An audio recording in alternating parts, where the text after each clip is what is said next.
There, smile pretty. Those who despise their neighbors are sinners,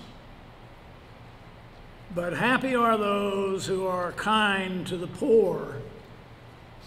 That's a verse from Proverbs, 14th chapter, verses 21 and 22, that I think is appropriate for today for the message, particularly with emphasis on those who despise their neighbors are serious.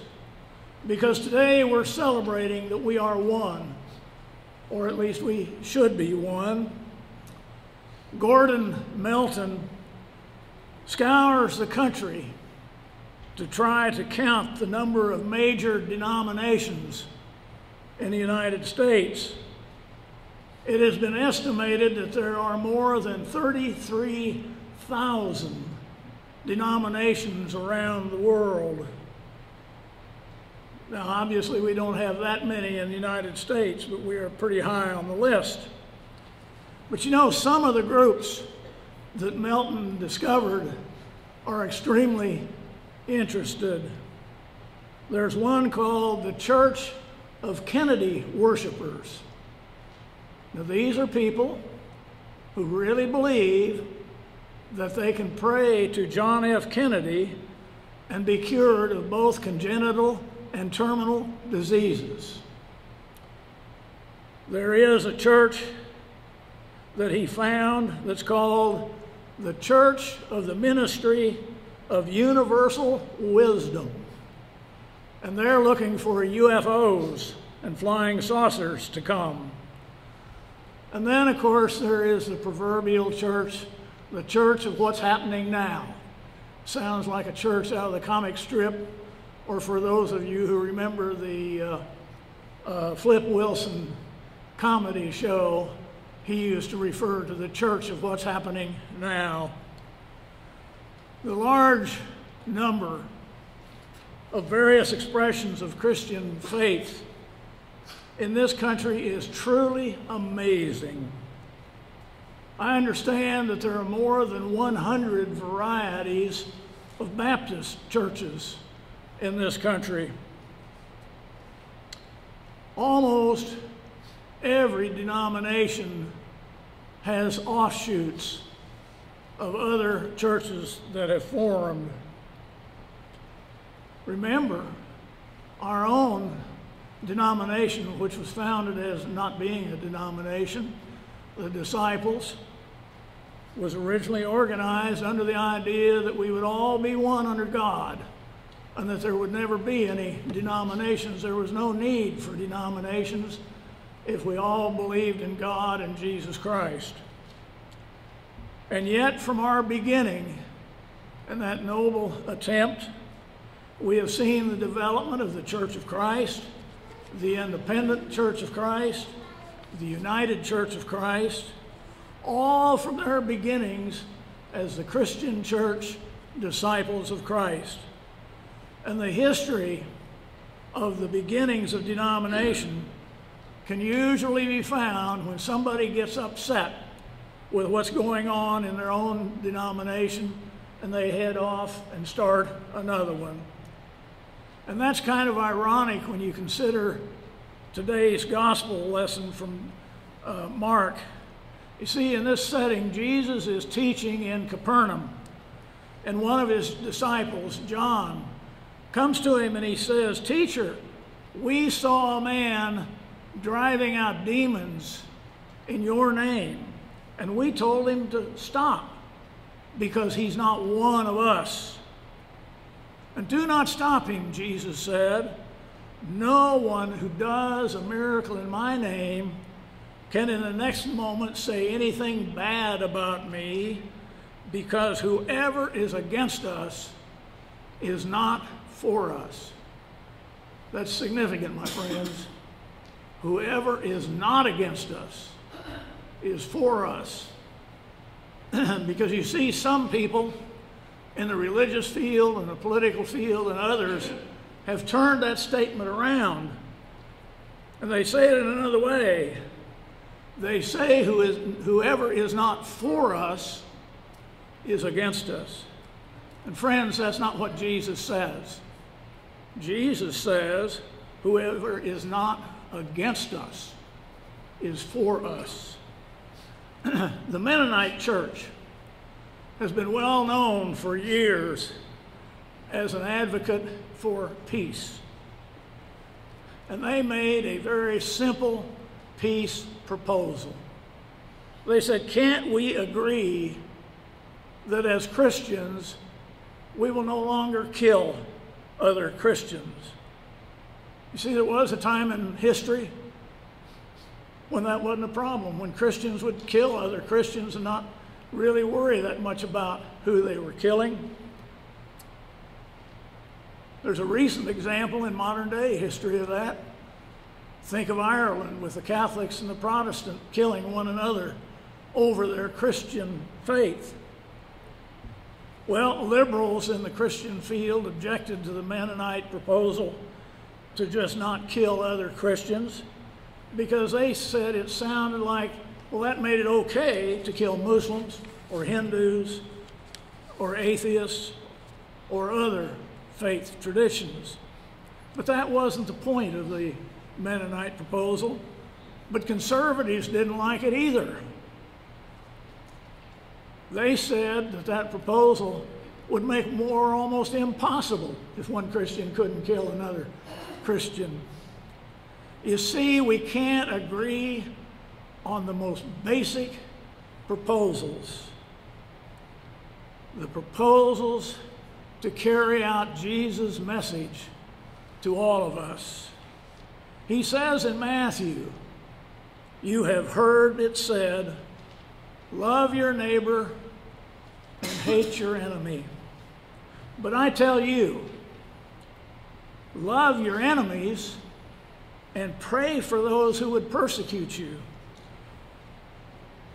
that you may be sons of your Father in heaven. Pray for those who would persecute you. You see, the message is, can't we all just get along? Most of you recognize that question. It was raised publicly in a very dramatic way on March 2nd, 1991, when Rodney King and two of his friends were driving west on the Foothill Freeway in Los Angeles, California. They had been over to a friend's house watching a basketball game and drinking up several amounts of liquor. And they were driving along the highway. And as King drove the car, his blood level equaled 2.5 times the legal limit in California. And two patrol officers spotted his car speeding and chased him down to stop him. They chased him at speeds of over 100 miles per hour. And King refused to pull over because he knew that if he was picked up, a conviction would make him a parole violator and he'd go back to prison. So King exited the freeway, and he was chased by not only those two patrol office cars, but others as well, including a helicopter. And they finally cornered him and got him stopped. And the officers ordered the three men out of the car. And the two readily complied, and they got out and they laid down on the ground and did not resist. But King initially remained in the car, and when he didn't emerge from the car, or when he did emerge from the car, he grabbed the back of his pants. Well, one officer thought he was reaching for a gun. So the officer drew his gun, her gun, but was ordered by her sergeant to holster her gun and try to subdue him and handcuff him. Well, they tried, but King resisted being handcuffed, and so the sergeant shot him with a taser gun, and it didn't faze him. And they did get him down on the ground, but he got back up again, and the officer shot him with another taser gun. Didn't affect him.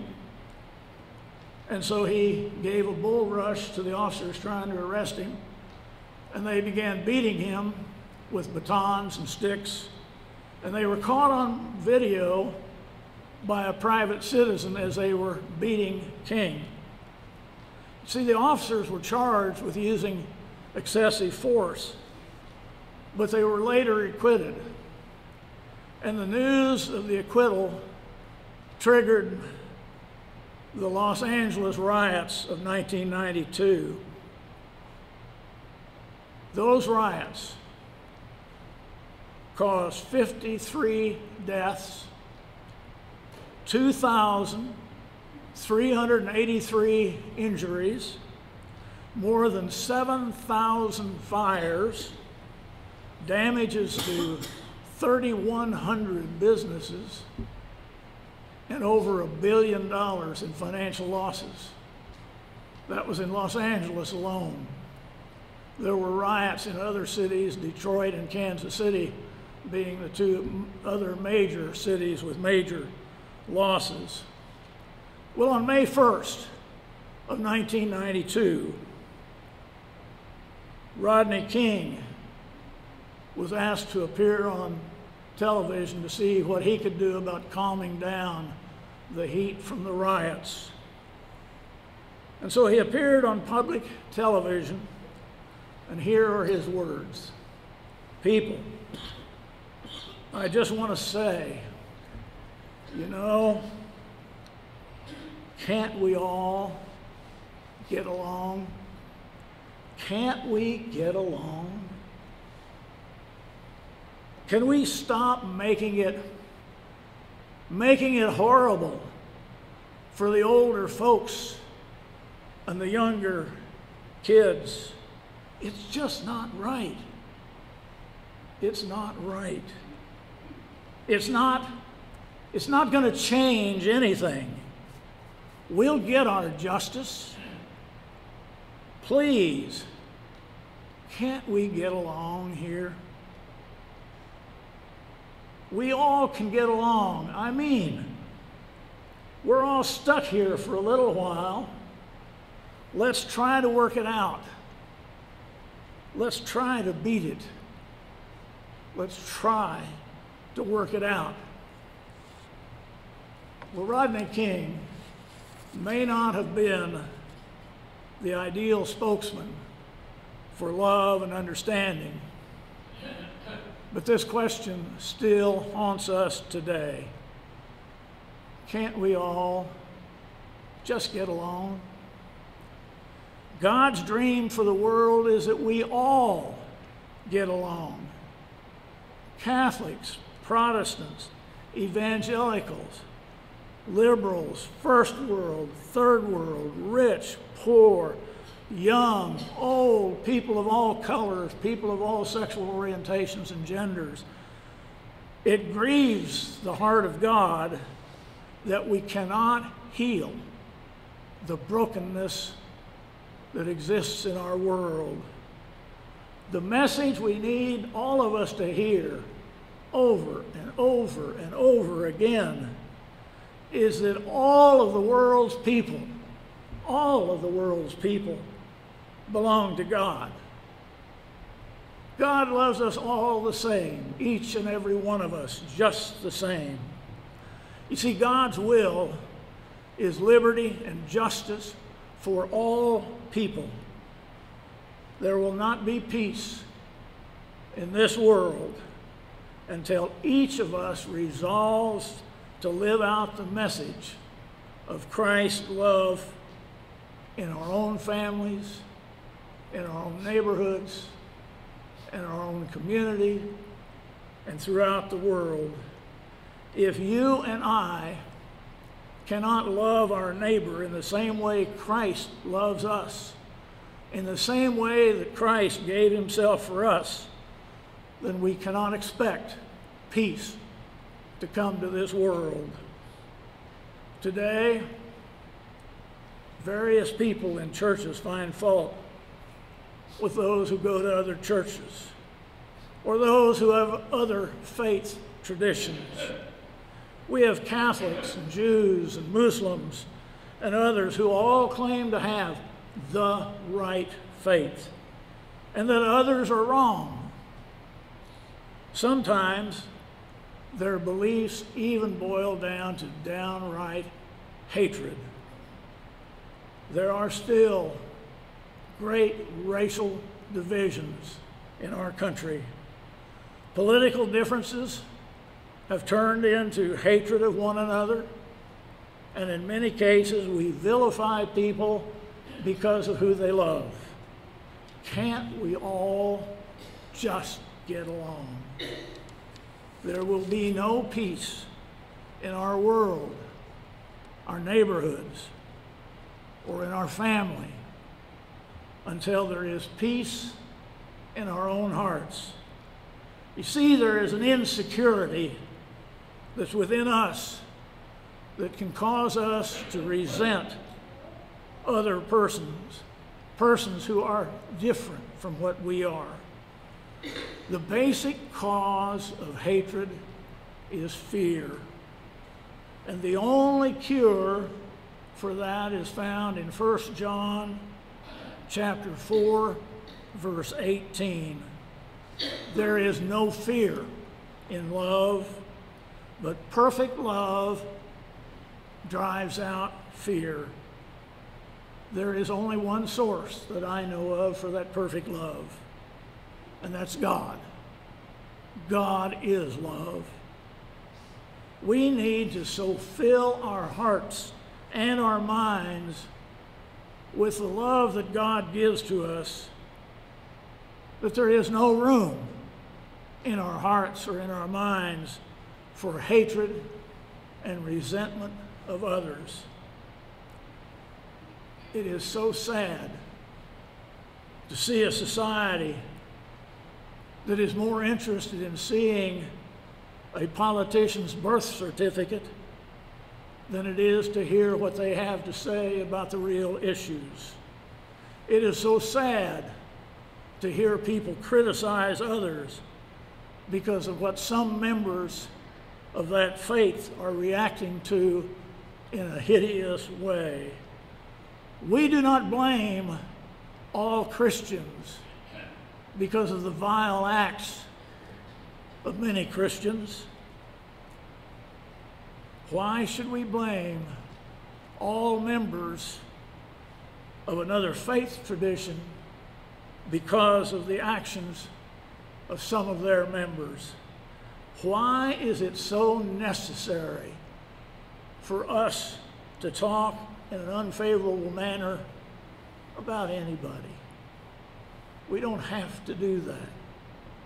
I want you to think about something, not just for today, but throughout your life. Whenever you insult any of your brothers and sisters or any of God's children, you are insulting God. Let me say that again. Whenever you insult any of God's children, any of your brothers and sisters, you are insulting God. Don't ever forget that. That's a lesson we all need to learn. It's a lesson we need to learn to remember. We just need to remember. Let's all get along. Let us be one. Amen.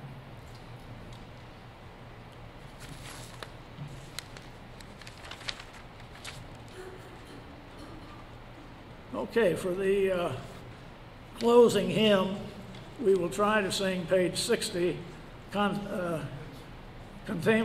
Señor. Rise, please, as you're able.